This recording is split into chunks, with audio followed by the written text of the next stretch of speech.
ಓಂ ಶ್ರೀ ಗುರು ಬಸವಲಿಂಗಾಯ ನಮಃ. ಶ್ರೀ ಬಸವ ಟಿವಿಯ ಸಮಸ್ತ ಸಹೃದಯ ವೀಕ್ಷಕ ಬಂಧುಗಳಿಗೆ ಶರಣು ಶರಣಾರ್ಥಿ.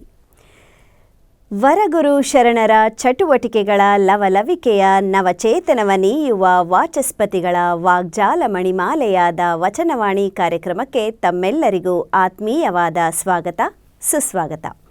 ಪ್ರಿಯ ವೀಕ್ಷಕರೇ, ವಚನವಾಣಿ ಕಾರ್ಯಕ್ರಮದ ಮುಖೇನ ನಾವು ಹಲವಾರು ವಚನಗಳನ್ನು ಕೇಳುವ ಮೂಲಕ ಅವುಗಳ ಅರ್ಥವನ್ನು ಅರ್ಥೈಸಿಕೊಂಡು ಜೀವನವನ್ನು ಸುಸ್ಥಿರವಾಗಿ ಸಾಗಿಸುವತ್ತ ನಾವೆಲ್ಲ ಸಾಗ್ತಾ ಇದ್ದೀವಿ.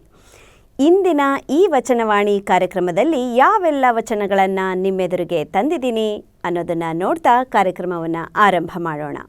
ಮೊದಲ ವಚನ: ಚಂದ್ರಮನ ಕಾಬಡೆ ಚಂದ್ರಮನಿಂದೊದಗಿದ ಬೆಳಗ್ಗೆ ಮುಖ್ಯ. ಸೂರ್ಯನ ಕಾಬಡೆ ಸೂರ್ಯನಿಂದೊದಗಿದ ಬೆಳಗ್ಗೆ ಮುಖ್ಯ.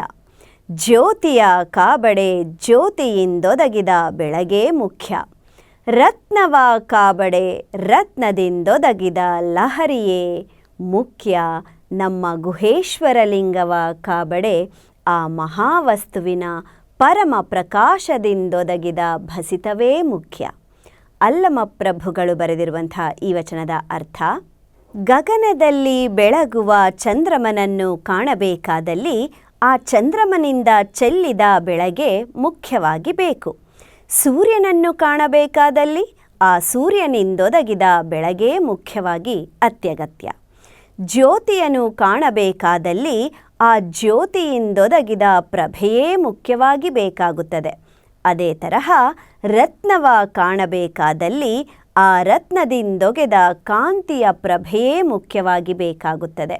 ಈ 4 ಥರದ ದೃಷ್ಟಾಂತಗಳಂತೆ ಜಗವನ್ನೊಳಗೊಂಡ ಮಹಾಘನ ಲಿಂಗವನ್ನು ಕಂಡನುಭವಿಸಲು ಆ ಮಹಾಘನ ವಸ್ತುವಿನ ಪರಮ ಪ್ರಕಾಶದಿಂದ ಹೊರಹೊಮ್ಮಿ ಬೆಳಗುವ ಶ್ರೀ ಮಹಾವಿಭೂತಿಯೇ ಮುಖ್ಯವಾಗಿ ಬೇಕು ಎಂಬುದೇ ಈ ವಚನದ ತತ್ವಾನುಭವ. ಬನ್ನಿ ಮುಂದಿನ ವಚನ ಯಾವುದು ಅಂತ ನೋಡೋಣ. ಚಿನ್ನಾದ ಚಿದ್ಬಿಂದು ಚಿಜ್ಜ್ಯೋತಿ ಕೂಡಲ್ಕೆ ಚಿದ್ಭಸ್ಮವಾಯಿತೈ ಮಂತ್ರವಿಡಿದು. ಚಿದ್ರೂಪ ಚೆನ್ನ ಬಸವಯ್ಯನ ಕೃಪೆಯಿಂದ ಚಿದ್ಭಸಿತವ ಕಂಡೇ ಯೋಗಿನಾಥ. ಸಿದ್ದರಾಮೇಶ್ವರರು ಬರೆದಿರುವಂಥ ವಚನದ ಅರ್ಥ: ಸರ್ವಶೂನ್ಯ ನಿರಾಲಂಬ ಸ್ಥಳದ ನಿರಂಜನ ಲಿಂಗದಿಂದ ಮೂಲ ಚಿತ್ತು ಹೊರಹೊಮ್ಮಿತು.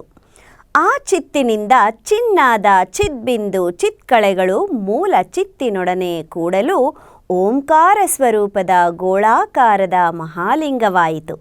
ಆ ಮಹಾಲಿಂಗವೇ ಓಂಕಾರವೆಂಬ ಮೂಲ ಪ್ರಣವ ಮಂತ್ರವಿಡಿದು ಚಿದ್ಭಸಿತವೆನಿಸಿದೆ. ಅಂತಹ ಮಹಾಲಿಂಗ ಸ್ವರೂಪವಾದ ಚಿದ್ಭಸಿವನು ಸದ್ಗುರು ಕಾರುಣ್ಯದಿಂದ ಕ್ರಿಯಾಗಟ್ಟಿಯಾಗಿ ಬಂದುದನು ಎನ್ನ ಅರಿವಿನ ಅಕ್ಷಿಯಿಂದ ಕಂಡೆನು ಎಂಬುದೇ ಈ ವಚನದ ತತ್ವಾನುಭವ. ಮುಂದಿನ ವಚನ: ಭಾಳಾಕ್ಷರವ ಸುಟ್ಟು ತೀವಿ ಭಸಿತವನಿಟ್ಟು ರೂಢಿಯೊಳಧಿಕ ಚಿದ್ಭಸಿತವೆನಿಸಿ ಮೃಡಮೂರ್ತಿ ಎನ್ನ ಗುರು ಚನ್ನ ಬಸವಪ್ಪ ತಾ ಹಾಡಿ ಹರಸಿದ ಭಸ್ಮ ಯೋಗಿನಾಥ. ಸಿದ್ದರಾಮೇಶ್ವರರ ಈ ವಚನದ ಅರ್ಥ ಹೀಗಿದೆ: ಹಣೆಯ ಲಿಖಿತವನ್ನು ಶಿವಜ್ಞಾನಾಗ್ನಿಯಲ್ಲಿ ಸುಟ್ಟು ಅಲ್ಲಿ 3 ರೇಖೆಯ ಶ್ರೀ ವಿಭೂತಿಯನ್ನಿಟ್ಟಿರುವೆ. ಈ ಶ್ರೀ ವಿಭೂತಿಯು ಕ್ರಿಯಾಗಟ್ಟಿಯಾಗಿ ಶ್ರೇಷ್ಠವಾದ ಚಿದ್ಭಸಿತವೆನಿಸಿದೆ. ಇಂತಹ ಶ್ರೀ ವಿಭೂತಿಯು ಶಿವನ ಸಾಕಾರ ಸ್ವರೂಪದ ಮೂರ್ತಿಯಾಗಿದೆ. ಎನ್ನ ಸದ್ಗುರು ಚೆನ್ನ ಬಸವ ತಂದೆಯಿಂದಲೇ ಮಹಾಮಹಿಮೆಯುಳ್ಳದ್ದೆಂದು ಹಾಡಿ ಹರಸಲ್ಪಟ್ಟಿದೆ. ಆದ್ದರಿಂದ ನಾನು ಸರ್ವಾಂಗದಲ್ಲಿಯೂ ಧರಿಸಿ ಶುದ್ಧನಾಗಿಹೆನು ಎಂಬುದೇ ಈ ವಚನದ ತತ್ವಾನುಭವ. ಮುಂದಿನ ವಚನ: ಗುರು ಚನ್ನ ಬಸವನಿಂ ಹರರೂಪನ ಕಂಡೆ ಪರಕೆ ಪರವೆನಿಪ ಭಸಿತವ ಕಂಡೆನು. ಗುರುಮಾರ್ಗ ಜ್ಞಾನದಿಂ ವರ ಭಸಿತವನು ಧರಿಸಿ ಶರಣರ್ಗೆ ತೊತ್ತಾದೆ ಯೋಗಿನಾಥ. ಸಿದ್ದರಾಮೇಶ್ವರರ ಈ ವಚನದ ಅರ್ಥ: ಎನ್ನ ಸದ್ಗುರು ಚನ್ನ ಬಸವನಿಂದಲೇ ವಾಗ್ಮನಕ್ಕ ಗೋಚರವಾದ ಪರಶಿವನನ್ನು ಕರಸ್ಥಲದಲ್ಲಿ ಇಷ್ಟಲಿಂಗ ಸ್ವರೂಪವಾಗಿ ಕಂಡಿದ್ದೇನೆ. ಅದರಂತೆಯೇ ಪರಕ್ಕೆ ಪರವೆನಿಸುವ ಪರಶಿವನೇ ತಾನೆನಿಸುವ ಮಹಾದೇವನನ್ನು ಜ್ಞಾನಕ್ರಿಯಾ ಭಸಿತವಾಗಿ ಕಂಡಿದ್ದೇನೆ. ಎನ್ನ ಸದ್ಗುರು ತೋರಿದ ಶಿವಜ್ಞಾನ ಮಾರ್ಗದಿಂದ ಶ್ರೇಷ್ಠವಾದ ಶ್ರೀಭಸಿತವನ್ನು ಎನ್ನ ಸರ್ವಾಂಗದಲ್ಲಿಯೂ ಧರಿಸಿ ಬಸವಾದಿ ಶರಣರಿಗೆ ಭೃತ್ಯನಾಗಿದ್ದೇನೆ ಎಂಬುದೇ ಈ ವಚನದ ತತ್ವಾನುಭವ. ಮುಂದಿನ ವಚನ: ಗುರುವಾಗಿ ವಿಭೂತಿಚರವಾಗಿ ವಿಭೂತಿ ವರಲಿಂಗ ತದ್ರೂಪು ಶ್ರೀ ವಿಭೂತಿ ಗುರು ಚನ್ನ ಬಸವಣ್ಣ ಕರದಲ್ಲಿ ಪಿಡಿದೆನ್ನ ಶಿರದಲ್ಲಿ ಧರಿಸಿದನು ಯೋಗನಾಥ. ಸಿದ್ದರಾಮೇಶ್ವರರ ಈ ವಚನದ ಅರ್ಥ: ಪರಾತ್ಪರವೆನಿಸುವ ಪರಶಿವನೇ ಶ್ರೀ ವಿಭೂತಿಯು. ಅಂತಹ ಶ್ರೀ ವಿಭೂತಿಯೇ ಗುರುಲಿಂಗ ಜಂಗಮ ಸ್ವರೂಪವಾಗಿ ರೂಪುಗೊಂಡರೂ ತನ್ನ ತದ್ರೂಪದಲ್ಲಿಯೇ ತಾನಿದೆ. ಅಂತಹ ಶಿವನೇ ತಾನಾದ ಶ್ರೀ ವಿಭೂತಿಯನ್ನು ಸದ್ಗುರು ಚನ್ನಬಸವ ತಂದೆ ತನ್ನ ಕರದಲ್ಲಿ ಪಿಡಿದು ಎನ್ನ ಶಿರದಲ್ಲಿ ಧರಿಸಿ ಕಾರುಣ್ಯವ ಮಾಡಿದನು ಎಂಬುದೇ ಈ ವಚನದ ತತ್ವಾನುಭವ. ಮುಂದಿನ ವಚನ: ಶ್ರೀ ಗುರುವೇ ಗತಿಯೆಂದು ಶ್ರೀ ಭಸಿತವನು ಧರಿಸಿ ಶ್ರೀ ಶಿವಶರಣರಿಗೆ ಭೃತ್ಯನಾದೆ. ಶ್ರೀ ಭಸಿತವೇ ನಮೋ ಎಂದು ತ್ರಿಕಾಲದಲ್ಲಿ ಧರಿಸಿ ಮಲದೊಳೆದನೈ ಯೋಗಿನಾಥ. ಸಿದ್ದರಾಮೇಶ್ವರರ ಈ ವಚನದ ಅರ್ಥ: ಎನ್ನ ಶಿವಬಾಳಿಗೆ ಬೆಳಕ ನೀಯಲು ಶ್ರೀ ಗುರುವೇ ಗತಿಯೆಂದರಿದು ಶಿವಭಕ್ತಿಯಿಂದ ಶಿವಸ್ವರೂಪವಾದ ಶ್ರೀಭಸಿತವನು ಧರಿಸಿದೆನು. ಶಿವಪಥವಿಡಿದು ನಡೆದು ಶಿವ ಸಾಮರಸ್ಯವನ್ನನುಭವಿಸಿದ ಬಸವಾದಿ ಶಿವಶರಣರಿಗೆ ನಾನು ತೊತ್ತಾಗಿದ್ದೇನೆ. ಶಿವ ಬೆಳಗಿನ ಹೊಳಹಿನ ಕಾಂತಿಯ ನೀವ ಶ್ರೀ ಭಸಿತವ ನಮೋ ನಮೋ ಎನ್ನುತ್ತಾ ಉದಯ ಮಧ್ಯಾಹ್ನ ಅಸ್ತಮಾನವೆಂಬ 3 ಕಾಲದಲ್ಲಿ ಶ್ರೀ ಭಸಿತವನು ಧರಿಸಿದ್ದೇನೆ. ಆದ್ದರಿಂದ ಎನ್ನ ತನು ಮನ ಭಾವವೆಂಬ ತ್ರಿತನುವಿನಲ್ಲಿ ಮುಸುಕಿದ ಅಣವ ಮಾಯ ಕಾರ್ಮಿಕವೆಂಬ ತ್ರಿಮಲವನ್ನು ತೊಳೆದು ಪರಿಶುದ್ಧನಾದೆನು ಎಂಬುದೇ ಈ ವಚನದ ತತ್ವಾನುಭವ. ಮುಂದಿನ ವಚನ: ಪ್ರಣವವ ಜಪಿಸುತ್ತಾ ಹಣಿಯೊಳಗಿಟ್ಟನೈ ತ್ರಿನಯನ ಅವತಾರದ ಶ್ರೀಭಸಿತವ ಅಣಿಮಾದಿ ಸಿದ್ಧಿಗಳಿಗಾದಿ ಭಸಿತವ ಧರಿಸಿ ಹಣೆಯ ಲಿಖಿತವ ತೊಡೆದೆ ಯೋಗಿನಾಥ. ಸಿದ್ದರಾಮೇಶ್ವರರ ಈ ವಚನದ ಅರ್ಥ ಹೀಗಿದೆ: ಓಂ ನಮಃ ಶಿವಾಯವೆಂಬ ಪ್ರಣವ ಮಂತ್ರವ ಜಪಿಸುತ್ತಾ ಶಿವನ ಅವತಾರವೆನಿಸುವ ಶ್ರೀ ವಿಭೂತಿಯನ್ನು ಹಣೆಯಲ್ಲಿ ಧರಿಸಿದೆನು. ಅಣಿಮ ಮಹಿಮ ಗರಿಮ ಲಘಿಮ ಪ್ರಾಪ್ತಿ ಪ್ರಖ್ಯಾಮ್ಯ ಈಶತ್ವ ವಶಿತ್ವ ಎಂಬ ಅಷ್ಟಮಹಾಸಿದ್ಧಿಗಳಿಗೆ ಮೂಲವಾದ ಶ್ರೀ ವಿಭೂತಿಯನ್ನು ಧರಿಸಿ ಎನ್ನ ಹಣೆಯ ಲಿಖಿತವನಳಿಸಿ ಶಿವಮಯನಾದೆನು ಎಂಬುದೇ ಈ ವಚನದ ತತ್ವಾನುಭವ. ಮುಂದಿನ ವಚನ: 369 ಬೇರೆ 12 ತೋರುವ ಬತ್ತೀಸ ಸ್ಥಾನದಲ್ಲಿ ಆರೂಢ ಶ್ರೀ ಶಿವನ ಪೂಜೆಗೆ ಮುನ್ನವೇ ನಾ ಧರಿಸುವೆ ಭಸಿತವನು ಯೋಗಿನಾಥ. ಸಿದ್ದರಾಮೇಶ್ವರರ ಈ ವಚನದ ಅರ್ಥವನ್ನು ನೋಡೋಣ.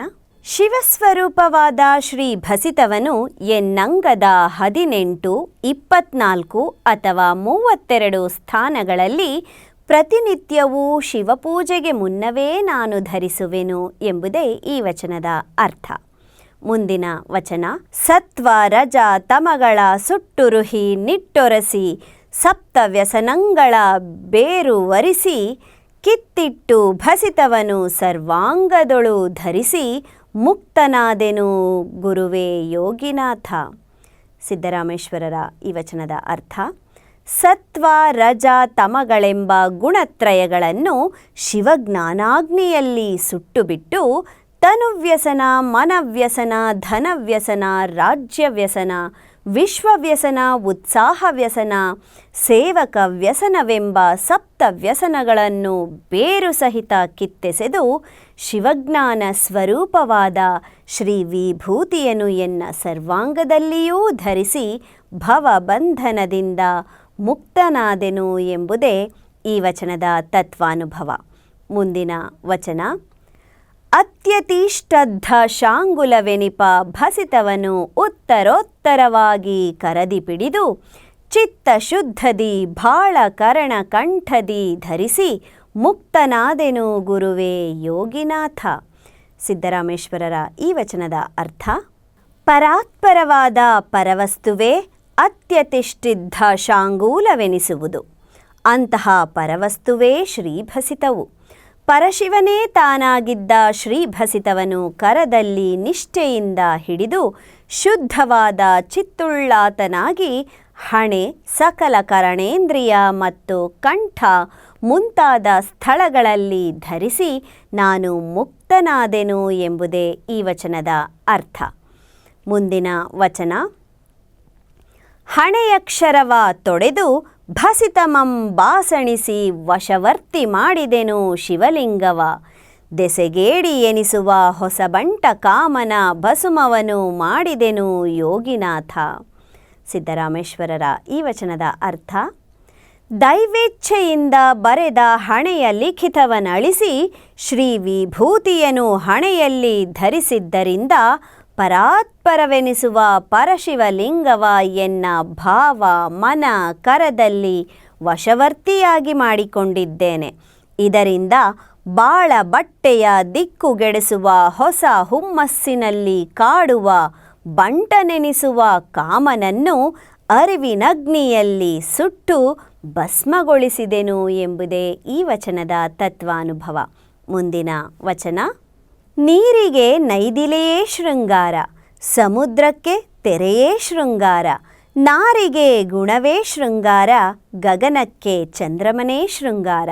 ನಮ್ಮ ಕೂಡಲ ಸಂಗನ ಶರಣರಿಗೆ ನೊಸಲ ವಿಭೂತಿಯೇ ಶೃಂಗಾರ. ಬಸವಣ್ಣನವರ ಈ ವಚನದ ಅರ್ಥವನ್ನು ನೋಡೋಣ. ನೀರಿಗೆ ನೀಲ ಕಮಲ ಪುಷ್ಪವೇ ಶೃಂಗಾರವು, ಸರೋವರಕ್ಕೆ ಅಪ್ಪಳಿಸುವ ತೆರೆಗಳೇ ಶೃಂಗಾರವು, ಮಹಿಳಾ ಮಣಿಗೆ ಸದ್ಗುಣಶೀಲವೇ ಶೃಂಗಾರವು, ಆಕಾಶಕ್ಕೆ ಹೊಳೆವ ಚಂದ್ರನೇ ಶೃಂಗಾರವು. ಅದೇ ತರಹ ತನು ಮನ ಭಾವಗಳ ಗುಣವ ಸತ್ಕ್ರಿಯ ಸುಜ್ಞಾನ ಸದ್ಭಾವದಗ್ನಿಯಲ್ಲಿ ದಹಿಸಿ ಪರಿಶುದ್ಧರಾದ ಶಿವಸ್ವರೂಪಿ ಶರಣರಿಗೆ ಹಣೆಯಲ್ಲಿ ಹೊಳೆವ ಚಿದ್ವಿಭೂತಿಯೇ ಶೃಂಗಾರ ಎಂಬುದೇ ಈ ವಚನದ ತತ್ವಾನುಭವ. ಮುಂದಿನ ವಚನ: ಅಯ್ಯ ಎನಗೆ ರುದ್ರಾಕ್ಷಿಯೇ ಸರ್ವ ಪಾವನವು, ಅಯ್ಯ ಎನಗೆ ರುದ್ರಾಕ್ಷಿಯೇ ಸರ್ವ ಕಾರಣವು, ಅಯ್ಯ ಎನಗೆ ರುದ್ರಾಕ್ಷಿಯೇ ಸರ್ವ ಸಾಧನವು, ಅಯ್ಯ ಎನಗೆ ರುದ್ರಾಕ್ಷಿಯೇ ಸರ್ವಸಿದ್ಧಿ, ಅಯ್ಯ ಎನಗೆ ರುದ್ರಾಕ್ಷಿಯೇ ಸರ್ವ ಪಾಪಕ್ಷಯವು, ಅಯ್ಯ ನಿಮ್ಮ ಪಂಚವಕ್ತ್ರಂಗಳೇ ಪಂಚಮುಖ ರುದ್ರಾಕ್ಷಿಗಳಾದವಾಗಿ, ಅಯ್ಯ ಕೂಡಲ ಸಂಗಮ ದೇವಯ್ಯ ಎನ್ನ ಮುಕ್ತಿ ಪಥಕ್ಕೆ ಶ್ರೀ ಮಹಾರುದ್ರಾಕ್ಷಿಯೇ ಸಾಧನವಯ್ಯ. ಬಸವಣ್ಣನವರ ಈ ವಚನದ ಅರ್ಥ ಹೀಗಿದೆ: ಅಯ್ಯ ಶಿವನೇ, ನಿನ್ನ ಚಿಜ್ಞಾನಾಕ್ಷಿಯನಿಪ ರುದ್ರಾಕ್ಷಿಯೇ ಎನಗೆ ಸಕಲ ವಿಶ್ವಕ್ಕೆ ಪಾವನವು. ಈ ಶ್ರೀ ರುದ್ರಾಕ್ಷಿಯೇ ಎನಗೆ ಸಕಲ ವಿಶ್ವದ ಆಗು ಹೋಗಿಗೆ ಕಾರಣವು. ಇಂತಹ ಜ್ಞಾನಾಕ್ಷಿ ಎನಿಸುವ ರುದ್ರಾಕ್ಷಿಯೇ ಎನಗೆ ಷಟ್ಸ್ಥಲ ಭಕ್ತಿಜ್ಞಾನ ಸಮನ್ವಯದಿಂದ ತಾನೇ ತಾನಾಗುವ ಲಿಂಗಾಂಗ ಸಾಮರಸ್ಯ ಪಥಕ್ಕೆ ಸಕಲ ಸಾಧನವು. ಈ ಶಿವಜ್ಞಾನ ನಯನವೆನಿಪ ರುದ್ರಾಕ್ಷಿಯೇ ಸರ್ವಸಿದ್ಧಿಗಳಲ್ಲಿ ಶ್ರೇಷ್ಠವೆನಿಸುವ ಲಿಂಗಾಂಗಯೋಗ ಸಿದ್ಧಿಯು. ಅರಿವಿನಾಕ್ಷಿ ಎನಿಸುವ ಶ್ರೀ ರುದ್ರಾಕ್ಷಿಯೇ ಎನಗೆ ಅರಿಯದೇ ಗೈದ ಸಕಲ ಪಾಪವನ್ನು ಕ್ಷಯಿಸುವ ಪಾವನಗಂಗೆಯು. ಓ ಪರಾತ್ಪರವೆನಿಸುವ ಪರಶಿವನೇ, ನಿರಾಕಾರ ಶಿವನೇ, ಸದ್ಯೋಜಾತ ವಾಮದೇವ ತತ್ಪುರುಷ ಅಘೋರ ಈಶಾನವೆಂಬ ನಿಮ್ಮ ಪಂಚಮುಖಗಳೇ ಪಂಚಮುಖದ ರುದ್ರಾಕ್ಷಿಗಳಾಗಿವೆ. ಆದ ಕಾರಣ ಎನ್ನ ಭವ ಬಂಧನದ ಮುಕ್ತಿ ಪಥಕ್ಕೆ ನಿನ್ನ ಜ್ಞಾನ ಚಕ್ಷುವೆನಿಸುವ ಶ್ರೀ ರುದ್ರಾಕ್ಷಿಯೇ ಸಾಧನವೆಂಬುದೇ ಈ ವಚನದ ತತ್ವಾನುಭವ. ಮುಂದಿನ ವಚನ: ಅಯ್ಯ ರುದ್ರಾಕ್ಷಿಯಿಂದ ಹರಿದೆನು ಭವಪಾಶಂಗಳ, ಅಯ್ಯ ರುದ್ರಾಕ್ಷಿಯಿಂದ ಮುರಿದೆನು ತನುಗುಣಾದಿಗಳ, ಅಯ್ಯ ರುದ್ರಾಕ್ಷಿಯಿಂದ ಬರಿಸಿದೆನು ಮಹಾಮಾಯೆಯ, ಅಯ್ಯ ರುದ್ರಾಕ್ಷಿಯಿಂದ ಕಳೆದೆನು ಪಂಚಮಹಾಪಾತಕವ, ಅಯ್ಯ ಕೂಡಲ ಸಂಗಮ ದೇವ ಶ್ರೀ ಮಹಾರುದ್ರಾಕ್ಷಿಯಿಂದ ಗೆಲಿದೆನಯ್ಯ ಸಕಲ ದುರಿತಗಳನ್ನು. ಬಸವಣ್ಣನವರ ಈ ವಚನದ ಅರ್ಥ: ಓ ನಿರಾಕಾರ ಶಿವನೇ, ದಿವ್ಯ ಜ್ಞಾನ ನೇತ್ರವೆನಿಸುವ ಶ್ರೀ ರುದ್ರಾಕ್ಷಿಯಿಂದ ನಾನು ಮಲತ್ರಯದಿಂದ ಮುಸುಕಿದ ಭವಪಾಶಗಳನ್ನು ಹರಿದು ಸ್ವಚ್ಛಂದ ಸ್ವತಂತ್ರನಾಗಿದ್ದೇನೆ. ಇಂತಹ ಶಿವಜ್ಞಾನ ದೃಷ್ಟಿ ಎನಿಸುವ ರುದ್ರಾಕ್ಷಿಯಿಂದಲೇ ಮನವನ್ನು ಮುಸುಕಿ ಮರುಳುಗೊಳಿಸುತ್ತಿರುವ ಮರವೆಯ ಮಬ್ಬಿನ ಮಹಾಮಾಯೆಯನ್ನು ಸತ್ವಹೀನಗೊಳಿಸಿದ್ದೇನೆ. ಈ ನಿಮ್ಮ ಅರಿವಿನಾಕ್ಷಿ ಎನಿಸುವ ರುದ್ರಾಕ್ಷಿಯಿಂದಲೇ ಎನಗೆ ಭವಕಮರಿಯಲ್ಲಿ ತಳ್ಳುವ ಪರಧನ, ಪರಸ್ತ್ರೀ, ಪರಹಿಂಸೆ, ಪರನಿಂದೆ, ಪರದೈವಗಳೆಂಬ ಪಂಚಮಹಾಪಾತಕ ಪ್ರವೃತ್ತಿಯನ್ನು ಕಳೆದು ಸುಜ್ಞಾನ ಸದಾಚಾರಿಯಾದೆನು. ಓ ಪರಶಿವನೇ, ಇಂತಹ ಪರಮ ಪ್ರಭಾಮಯವಾದ ರುದ್ರಾಕ್ಷಿಯಿಂದಲೇ ಭವಕಾಂತಾರಕ್ಕೆ ಕರೆದೊಯ್ಯುವ ಸಕಲ ದುರ್ಗುಣಗಳಿಂದೆಸಗುವ ದುರಿತಗಳನ್ನು ಗೆಲಿದು ಭವರಹಿತನಾದೆನು ಎಂಬುದೇ ಈ ವಚನದ ತತ್ವಾನುಭವ. ಬನ್ನಿ ಮುಂದಿನ ವಚನ ಯಾವುದು ಅಂತ ನೋಡೋಣ. ಪರಶಿವನ ಜ್ಞಾನ ಚಕ್ಷುವಿನಲ್ಲಿ ಉದಯವಾದ ರುದ್ರಾಕ್ಷಿಯ ಹಸ್ತ, ತೋಳು, ಉರ, ಕಂಠ, ಕರ್ಣ, ಮಸ್ತಕದಲ್ಲಿ ಧರಿಸಿದ ಶಿವಶರಣನೇ ರುದ್ರನು. ಆ ರುದ್ರಾಕ್ಷಿಯ ಜಪಿಸಿದಾತನೇ ಸದ್ಯೋನ್ಮುಕ್ತನು. ಇದು ಕಾರಣ ಅಜ, ಹರಿ, ಸುರ, ಮನು ಮುನೀಶ್ವರರು ಶ್ರೀ ವಿಭೂತಿ ರುದ್ರಾಕ್ಷಿಯನ್ನೇ ಧರಿಸಿ ಶಿವಲಿಂಗಾರ್ಚನೆಯ ಮಾಡುತ್ತಿಪ್ಪರು. ಪ್ರಮಥಗಣ, ರುದ್ರಗಣ, ಮುಖ್ಯವಾದ ಗಣಾಧೀಶ್ವರರು ವಿಭೂತಿ ರುದ್ರಾಕ್ಷಿಯನ್ನೇ ಧರಿಸಿ ಪ್ರಣವ ಪಂಚಾಕ್ಷರಿಯನ್ನೇ ಜಪಿಸಿ ಪ್ರಣವ ಸ್ವರೂಪಿಗಳಾಗುತ್ತಿಪ್ಪರು. ನೋಡಿದವರು, ಮುಟ್ಟಿದವರು, ಧರಿಸಿದವರು, ಜಪಿಸಿದವರೆಲ್ಲ ಸಕಲ ಪ್ರಪಂಚವನಳಿದು ಪರಶಿವ ಸ್ವರೂಪರಪ್ಪುದು ತಪ್ಪದು ನೋಡ. ಇದ ಕಾರಣ ನಾನು ವಿಭೂತಿ ರುದ್ರಾಕ್ಷಿಯನ್ನೇ ಧರಿಸಿ ಶಿವಲಿಂಗಾರ್ಚನೆಯನ್ನೇ ಮಾಡಿ ಪ್ರಣವ ಪಂಚಾಕ್ಷರಿಯನ್ನೇ ಜಪಿಸುತ್ತಿದ್ದೆನಯ್ಯ ಮಹಾಲಿಂಗ ಗುರು ಶಿವಸಿದ್ಧೇಶ್ವರ ಪ್ರಭುವೆ. ಸಿದ್ಧಲಿಂಗೇಶ್ವರರು ಬರೆದಿರುವಂಥ ಈ ವಚನದ ಅರ್ಥವನ್ನು ನೋಡೋಣ. ವಿಶ್ವದ ಸೃಷ್ಟಿ ಸ್ಥಿತಿ ಲಯಗಳಿಗೆ ಕಾರಣಕರ್ತನಾದ ಪರಶಿವನ ಜ್ಞಾನ ನೇತ್ರದಿಂದುದಯವಾದ ರುದ್ರಾಕ್ಷಿಯನ್ನು ಯಾವ ಶಿವಭಕ್ತನು ತನ್ನ ಹಸ್ತ, ತೋಳು, ಎದೆ, ಕಂಠ, ಕರ್ಣ ಮತ್ತು ಮಸ್ತಕಗಳಲ್ಲಿ ಧರಿಸುವನೋ ಅವನೇ ಶಿವನೆನಿಸುವನು. ಇಂಥ ಶಿವನೇತ್ರದಲ್ಲುದಯವಾದ ರುದ್ರಾಕ್ಷಿಯನು ಮನಮುಟ್ಟಿ ನೆನೆವವನೇ ಸದ್ಯೋನ್ಮುಕ್ತನು. ಆದ್ದರಿಂದ ಬ್ರಹ್ಮ, ವಿಷ್ಣು ಮೊದಲಾದ ದೇವತೆಗಳು, ಮನು ಮುನಿಗಳು ಸಹ ಶ್ರೀ ವಿಭೂತಿ ರುದ್ರಾಕ್ಷಿಯನ್ನು ಧರಿಸಿ ಶಿವಲಿಂಗಾರ್ಚನೆಯನ್ನು ಮಾಡುತ್ತಿದ್ದಾರೆ. ಪ್ರಮಥಗಣ, ರುದ್ರಗಣ ಮೊದಲಾದ ಸಕಲ ಗಣಾಧೀಶ್ವರರು ವಿಭೂತಿ ರುದ್ರಾಕ್ಷಿಯನ್ನೇ ಧರಿಸಿ ಓಂ ನಮಃ ಶಿವಾಯ ಎಂಬ ಪ್ರಣವ ಪಂಚಾಕ್ಷರಿ ಮಹಾಮಂತ್ರವನ್ನು ಜಪಿಸಿ ಪ್ರಣವ ಸ್ವರೂಪಿಯಾಗುತ್ತಿದ್ದಾರೆ. ಶ್ರೀ ವಿಭೂತಿ ರುದ್ರಾಕ್ಷಿಯನ್ನು ಶಿವಜ್ಞಾನ ದೃಷ್ಟಿಯಿಂದ ನೋಡಿದವರು, ಸತ್ಕ್ರಿಯೆ ಹಸ್ತದಿಂದ ಮುಟ್ಟಿದವರು, ಜ್ಞಾನ ಕ್ರಿಯಾಯುಕ್ತವಾಗಿ ಧರಿಸಿದವರು ಮತ್ತು ಶಿವಜ್ಞಾನ ಸ್ವರೂಪವೆಂದು ಹೃದಯಾರೆ ಜಪಿಸಿದವರೆಲ್ಲರೂ ತಮಗೆ ಮುಸುಕಿದ ಅಣವ, ಮಾಯಾ, ಕಾರ್ಮಿಕವೆಂಬ ಮಲತ್ರಯದ ಮಾಯಾ ಪ್ರಪಂಚವನಳಿದು ಪರಶಿವ ಸ್ವರೂಪವೇ ಆಗುತ್ತಿದ್ದಾರೆಂಬುದು ಸತ್ಯ. ಆದ್ದರಿಂದ ನಾನು ವಿಭೂತಿ ರುದ್ರಾಕ್ಷಿಯನ್ನು ಧರಿಸಿ ಶಿವನ ಸಾಕಾರ ರೂಪವಾದ ಇಷ್ಟಲಿಂಗಾರ್ಚನೆಯನ್ನು ಮಾಡಿ ಹೃದಯಾರೆ ಓಂ ನಮಃ ಶಿವಾಯ ಎಂಬ ಪ್ರಣವ ಪಂಚಾಕ್ಷರಿ ಮಹಾಮಂತ್ರವನ್ನು ಜಪಿಸುತ್ತಿದ್ದೇನೆ ಎಂಬುದೇ ಈ ವಚನದ ತತ್ವಾನುಭವ. ಮುಂದಿನ ವಚನ. ತತ್ವ ಚಿಂತಾಮಣಿಗಳೆಂಬ ರುದ್ರಾಕ್ಷೆಗಳ ಭಕ್ತಿದಾರದಲ್ಲಿ ಸರಗೊಳಿಸಿ ಯುಕ್ತಿ ವಿಧಾನವಿಡಿದು ಧರಿಸಿ ಸದ್ಯೋನ್ಮುಕ್ತನಾದೆನಯ್ಯ ಮಹಾಲಿಂಗ ಗುರು ಶಿವಸಿದ್ಧೇಶ್ವರ ಪ್ರಭುವೆ. ಸಿದ್ಧಲಿಂಗೇಶ್ವರರ ಈ ವಚನದ ಅರ್ಥವನ್ನು ನೋಡೋಣ.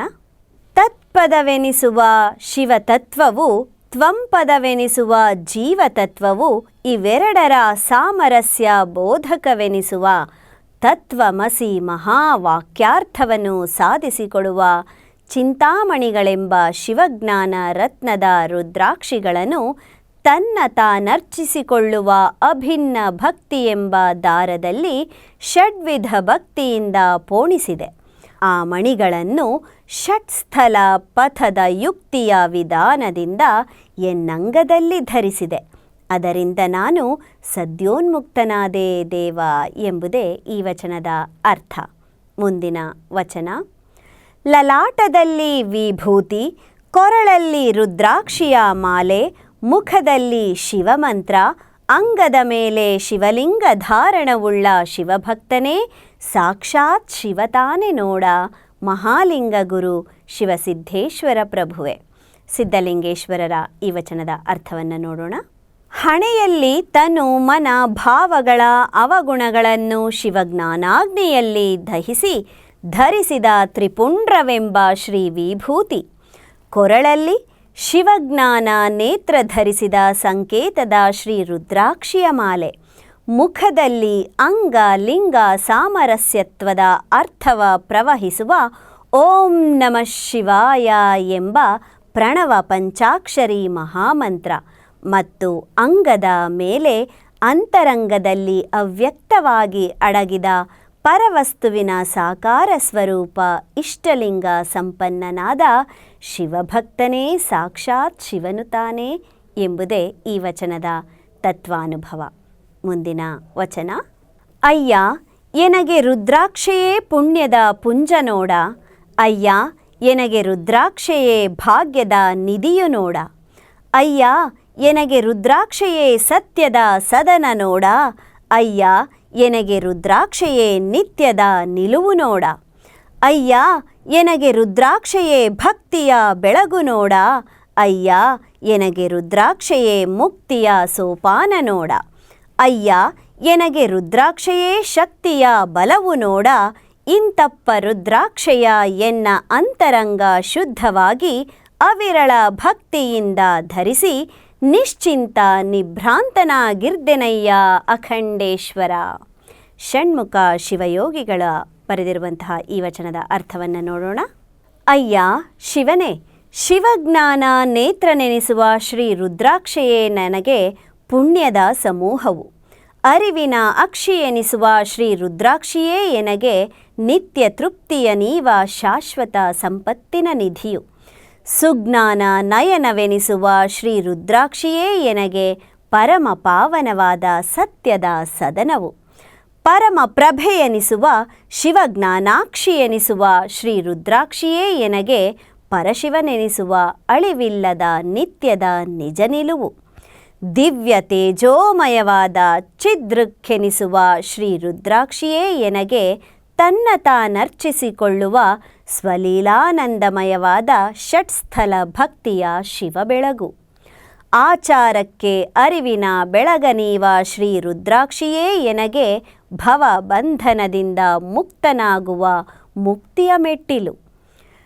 ಪರಶಿವನ ನಿಜ ನೇತ್ರವೆನಿಸುವ ಶ್ರೀ ರುದ್ರಾಕ್ಷಿಯೇ ಎನಗೆ ಕ್ರಿಯಾ ಜ್ಞಾನ ಇಚ್ಛಾ ಆದಿ ಪರ ಚಿತ್ ಶಕ್ತಿಯ ಚೇತನವು, ಇಂತಹ ಪರಮ ಪವಿತ್ರವಾದ ರುದ್ರಾಕ್ಷಿಯನು ಅಂತರಂಗದಲ್ಲಿ ಪರಿಶುದ್ಧನಾಗಿ ಅವಿರಳ ಶಿವಭಕ್ತಿಯಿಂದ ನಾನು ಧರಿಸಿ ಶಿವಸ್ವರೂಪಾನಂದದಲ್ಲಿ ಬೆರೆದು ನಿಶ್ಚಿಂತ ಮತ್ತು ಷಡ್ಭ್ರಾಂತಿರಹಿತವಾಗಿ ನಿಭ್ರಾಂತನಾಗಿದ್ದೆನು ಎಂಬುದೇ ಈ ವಚನದ ತತ್ವಾನುಭವ.